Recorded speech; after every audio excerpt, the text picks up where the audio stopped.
Hi everyone, my name is doctor Shakeel और आज हम लोग डिस्कस करेंगे हाउ टू डायग्नोस डायबिटीज़। तो दोस्तों, जैसा कि आपको पता है, डायबिटीज़ के कुछ क्लासिकल सिम्टम्स होते हैं। उनको कहते हैं polyuria, polydipsia and polyphagia. Polyuria का मतलब होता है किसी को बार बार पेशाब आना। पॉलीडिप्सिया का मतलब होता है कि प्यास का ज़्यादा लगना। और पॉलीफेजिया का मतलब होता है कि भूख का ज़्यादा लगना।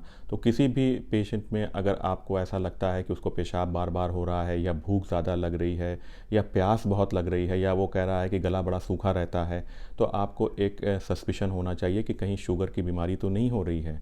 इसके अलावा भी डायबिटीज़ के कुछ सिम्टम्स होते हैं, जैसे कि unexplained weight loss. Unexplained weight loss का मतलब ये होता है कि आपकी एपेटाइट तो नॉर्मल है या अबव नॉर्मल है, लेकिन उसके बावजूद आपका वेट कम हो रहा है। तो ये एक वार्निंग सिग्नल है जिसमें कि आपको ये सोचना चाहिए कि कहीं शुगर तो नहीं हो रही है। इसके अलावा किसी को अगर बार बार स्किन के इन्फेक्शंस हो रहे हैं, या उसकी स्किन बहुत ड्राई रहती है, या बहुत एक्सट्रीम वीकनेस महसूस होती है, तो ये भी सिम्टम्स डायबिटीज़ के हो सकते हैं। अब क्वेश्चन आता है कि अगर हमने एक सस्पिशन हमें हुआ कि किसी को शुगर है, तो उसको कंफर्म कैसे करें। तो कंफर्म करने के कई तरह के लैब टेस्ट होते हैं। एक सबसे सिंपल है कि अगर पेशेंट आपके पास आया तो आप रैंडम ब्लड शुगर चेक कर सकते हैं। रैंडम ब्लड शुगर का मतलब होता है कि शुगर को किसी भी वक्त 24 आवर्स में आप चेक कर सकते हैं। उसमें किसी फास्टिंग की या किसी भी और तरह की कंडीशंस नहीं एप्लीकेबल होती हैं। तो अगर किसी को डायबिटीज़ के सिम्टम्स हैं और आपने रैंडम ब्लड शुगर चेक की और वो 200 मिलीग्राम से ऊपर आती है, तो इसका मतलब है कि उसको शुगर हो सकती है।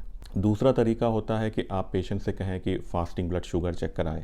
और अगर आप फास्टिंग ब्लड शुगर चेक करते हैं और उसकी शुगर 126 या उससे ऊपर पाई जाती है, और उसको सिम्टम्स हैं डायबिटीज़ के, तो ये आपको एक क्राइटेरिया है डायबिटीज़ डायग्नोस करने का।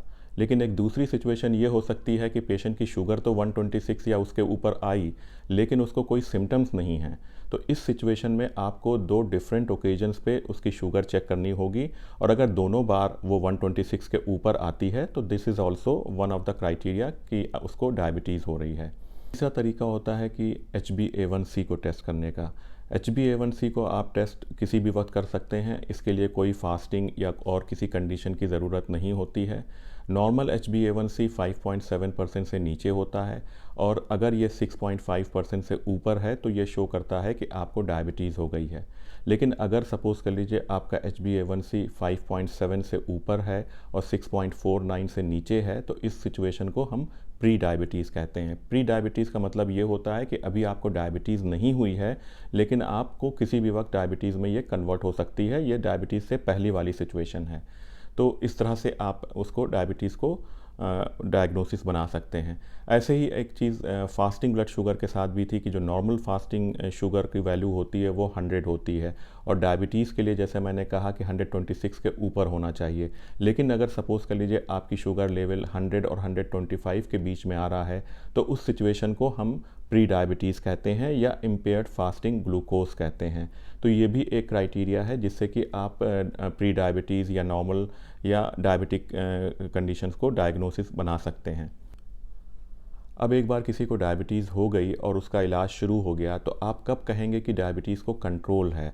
तो कंट्रोल के लिए कुछ क्राइटेरियाज़ होते हैं कि जैसे कि HbA1c को according to American diabetes association 7% से नीचे होना चाहिए। हालांकि जो ब्रिटिश गाइडलाइन या इंडियन गाइडलाइंस हैं उसमें हम लोग 6.5% से नीचे रखते हैं। तो अगर किसी का भी HbA1c अगर 6.5% से नीचे है, तो हम उसको कहते हैं कि वो वेल कंट्रोल्ड डायबिटीज़ है।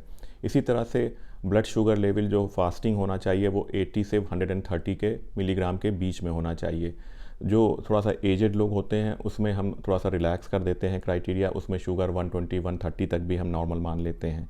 ऐसे ही अगर कोई पेशेंट जिसको कि बार बार शुगर लो हो रही है, या हाइपोग्लाइसीमिया हो रहा है, या जिसकी एज ज़्यादा है, तो उसमें HbA1c 8 तक भी हम लोग नॉर्मल मान लेते हैं, क्योंकि उनमें हाइपोग्लाइसीमिया के चांसेस ज़्यादा होते हैं। तो इसलिए स्ट्रिक्ट डायबिटीज़ का कंट्रोल हम नहीं करते हैं, क्योंकि hypoglycaemia is more dangerous than hyperglycaemia.